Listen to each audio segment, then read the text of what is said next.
Hi guys, nandito tayo ngayon sa Fort Santiago at ganito ang karaniwang tanawin dito sa paligid na to kapag alas 6 na ng gabi. Kung makikita nyo, kung mapapansin nyo, ay buhay na ang mga ilaw, ang mga lampos. Para makapasok kayo dito sa paligid na to o dito sa lugar na to, kinakailangan nyo lang na magdala ng 50 pesos kung ikaw ay estudyante, senior citizen o PWD.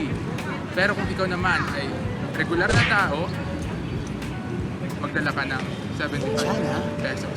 Sa kaliwang bahagi mga kapatid ay makikita roon ang Gate of Fort Santiago na itinatag noong 1714.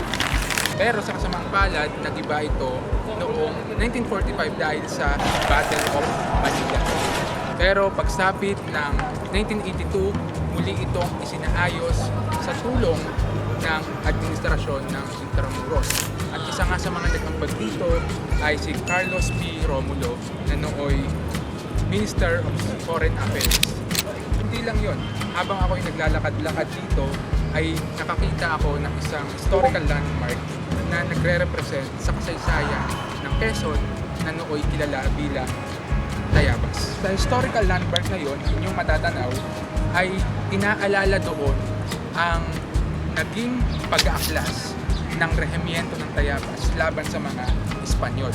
Pinangunahan ni Sargento Samaniego ang nasabing pag-aaklas dahil sa pagpatay kay Apolinario de la Cruz at ng iba pang kasapi ng Confradia de San Jose. Sa tulong ng mga katutubong sundalo sa loob ng Fort Santiago, napupukog nila ang utang. Pero sa kasamang palad, Enero 1843, dinakip sina Samaniego ng sundalong Kastila at binitay sa Bagong Bayan na ngayon ay kilala sa tawag na Luneta. At yan po ang ating kasaysayan ngayong araw. Ako po si Ranjit P. Mendoza na nag-iiwan ng kasabihan. Batang malipot, nakakadampot ng ibig.